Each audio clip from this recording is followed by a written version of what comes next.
At Capella University, you're in control of your education. With the game-changing FlexPath format, you can set your own deadlines and move at your own pace. The faster you move, the more you save. Visit capella.edu to learn more. You know the old saying, selling like hotcakes? What does that even mean? What is a hotcake anyway? They should change it to selling like Hondas, because right now Hondas are selling faster than ever. Probably because they're so rugged, long-lasting, and fuel-efficient. And if you want one, you should get to your local Honda dealer right away. Check out the 8-passenger Pilot, or maybe the adventurous Passport. But you gotta do it fast, because Hondas are selling like, well, Hondas. New models are arriving now. Don't wait. See your local Honda dealer today. Yo fam, what's good, what's poppin'? Yo fam, what's good, what's poppin'? 0800, yo fam, whatever in it. Yo fam, what's good, what's poppin'? Yo fam, what's good, what's poppin'? 0800, yo fam, whatever in it. 0800, yo fam, what's good, what's poppin'? Khalid here, and I know I've been away for a very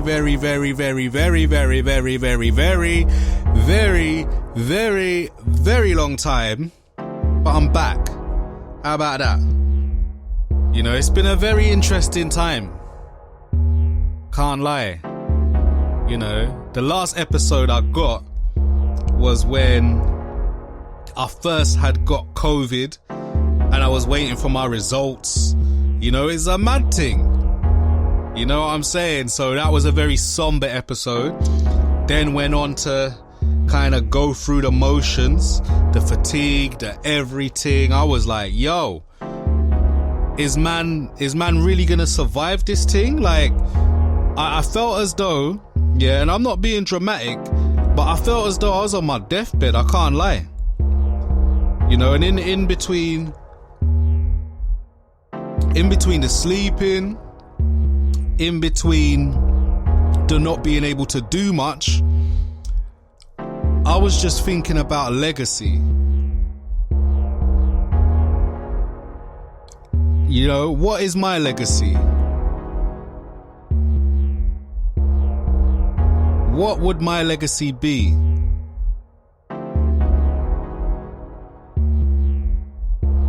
You get me? Like, it was a mad thing. I don't even know, man.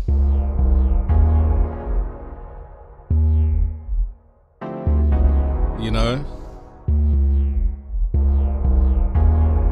But yeah, I haven't neglected you, tested positive for Covid-19, and all I can say is it was a very horrible experience. You know what I'm saying? I couldn't gather the energy to do anything. Some of the smallest things like laundry or watching something was impossible.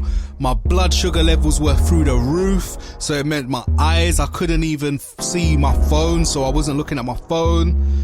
I couldn't even watch the TV because my pupils had dilated so much, they was letting so much light in. You know what I'm saying? Like, these are the small things that we take for granted. I spent the first few days bedbound, in and out of sleep, drinking water, going to the toilet, and that's all I was doing, like drinking water, getting up out of sleep, going to the toilet, coming back, sleeping, water. You know what I'm saying? Like, a whole 14 days over Christmas and New Year, I was out of action. Imagine that. Christmas is my favourite time of year. I love Christmas.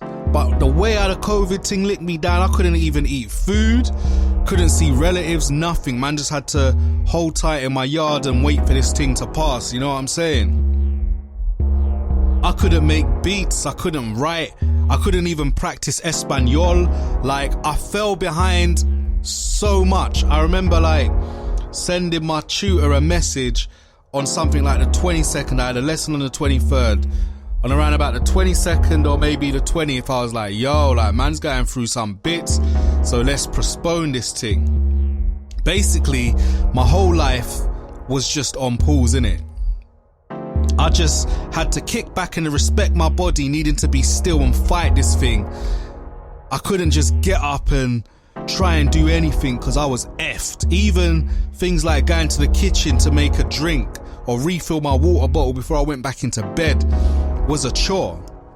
You know, big Christmas. And my favourite day of the year was spent indoors watching movies. Although I did watch a few films that I've never seen and avoided in life. I'm definitely a fan of Chitty Chitty Bang Bang. Stylistically, it's definitely out of this world. I absolutely love it now, especially when they go to Bulgaria. You know, I like the setting of that and whatnot. Like, man didn't have any contact with the outside world. No link up for food. Nada. Nunca. I remember, like, in the early parts, I think it was one Saturday or something, my girl was like, yo, gotta order Wagamama's, what do you want? Usually, I don't order Wagamama's, innit, because it's a letdown, and plus, the plastic that they put the food in, by the time it gets to you, shit, that looks like I'm peeking.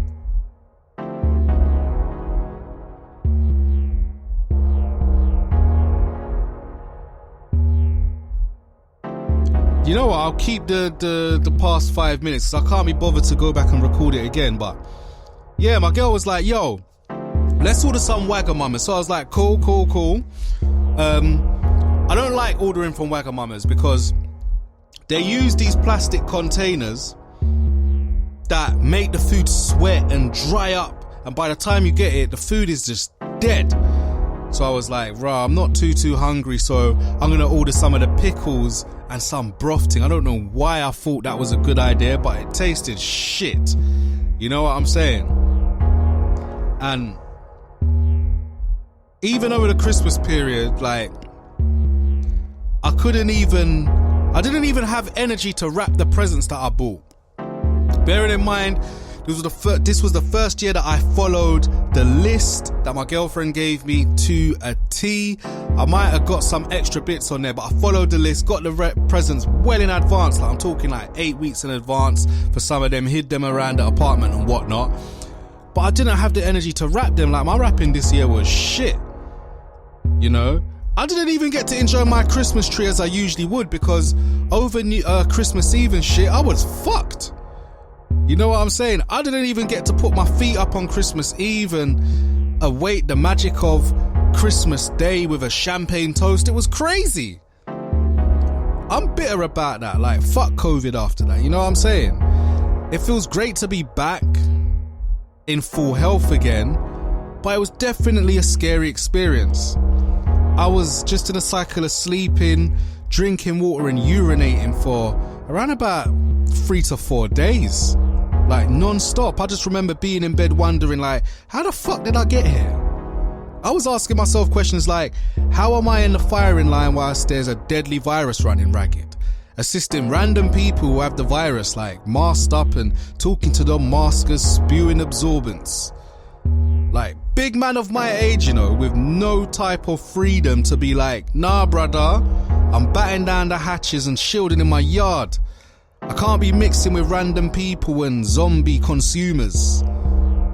Out of the line of danger just to pay bills, just to keep my job, just because the system of capitalism built on a foundation of exploitation needs to keep going. There's no cash reserves in the coffers of industries. They live check to check like the average adult in the Western world, with less than enough money to cover their bills for a year. Industry giants walking the tightrope of risk as they operate within a street hustler day-to-day mindset rather than mitigate for the unforeseeable. The whole ordeal made me much more determined to buy my freedom. What am I doing now that my future self will thank me for? What's my timeline of progress? How long could I survive if everything shut down and they presented furlough as an option? Could I weather the storm? The short answer is nah. I couldn't survive even a month at the moment. Yes, there's different pots for different things I'm working on, but in terms of a liquid fund, I need to up that ASAP. Although not and never before I clear some personal debts, which is always the main priority. COVID made me evaluate life like I hadn't before, because what I previously in some shape or form seemed to be more of a moral panic as the danger talk was phased out and the world started getting back to normal caught up with me. The scariest parts is that the magnitude of it hit me. My diabetic nurse warned me of the dangers with my pre-existing conditions. I should have shielded from the jump, but I didn't want to let the side down. I didn't want to be that guy. This was my chance to step up. However, I quickly realized how different it would be operating in the COVID era where everything is Zoom, WebEx and distancing. Resources are stretched, so you're confined to the front line. What I saw as the ideal path back in January 2020 quickly became the biggest misstep as I was in a different ocean where the lines were blurred and there were no clearly defined boundaries. It's pretty much day to day, no forecasting or planning ahead, no originality or shared vision, just a series of tick boxes and happy to have survived the previous week's KPIs. I quickly realized throughout the past year that my grandiose ideas and vision are in some respects wasted in the spaces I frequent. I reflect on whether I need to be more open in my approach to life. I reflect on whether I need to reverse the self-fulfilling prophecy mindset that every time I forecast myself in a new opportunity, I'd feel unfulfilled. I reflect that I have a lot to work to do, both personally and professionally. However, as the age goes, Rome weren't built in a day. I'll have to do my thing brick by brick consistently. It was torture laying up in bed, too far exhausted and sick to do the stuff I love doing, too exhausted to do stuff that makes me feel alive. I don't think any of you will understand how much of an ordeal that was. I prayed and wished that I made it through. I remember reflecting on whether I would have been happy with what I achieved in life so far, which led me down a vortex. I'd never been as bold as I could have been. I've always downplayed everything in life and humbled myself. How would I feel if I were to die of this thing? Would I be happy with how my life turned out? What would my legacy be? Would I regret taking...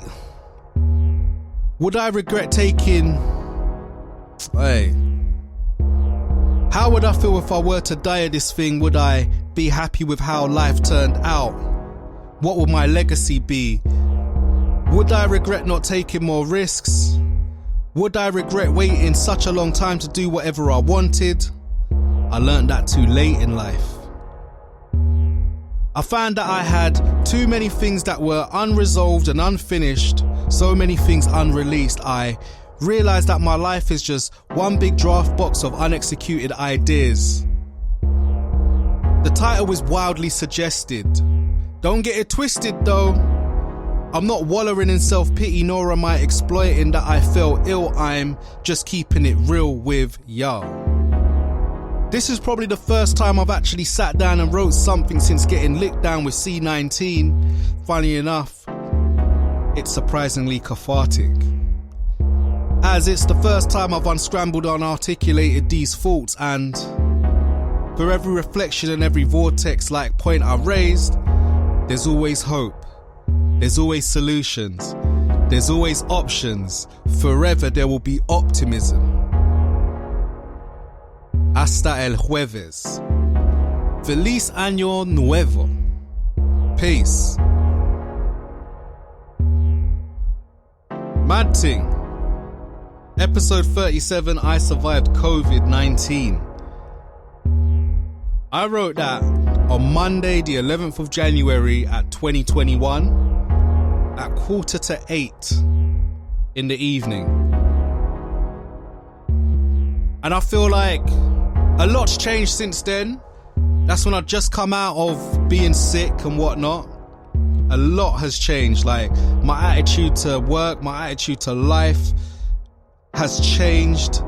You know, I've been really open in regards to how I feel. And now, trust me, my life is different. I feel like, I don't want to say it's COVID that gave me the different outlook, but experiencing having something that could kill you because of your pre-existing conditions and whatnot, and the fact that it fucks with you in so many ways, I feel like it played a part in me thinking, yo, when I come out of this, man's gonna really pick up my initiative, yeah, and live life the way that I want to live life. You know what I'm saying? It was a blessing to come out unscathed. You know what the dealio is. You hear the stories, you see the statistics. Nowadays, rather than bury my head in the sand and ignore the news, nowadays I'm paying attention, yo. Obviously, I do so from a place where I am still skeptical and exercise some form of critical thinking, but it's always important to stay informed. You know? Like, I just know that thing fucked with me heavy. My blood sugar levels were mad high, and there was nothing I can do about it. My hypertension, my heart was, my BPM was high. I stopped wearing my watch for like 10 days because I would get all of these notifications. I was like, yo, rather than add fuel to the fire, yeah, I'm not gonna bother with wearing this thing that's gonna remind me of all of this. You know what I'm saying? So I was like, nah, I'm gonna ease up. In the diabetic test I've done since then, which was a few weeks ago, I've dropped around about 30% of the percent of blood sugar level. It was at like something like 9.1 and I went down to 6.1. You know, partially, who knows, that could have been being sick.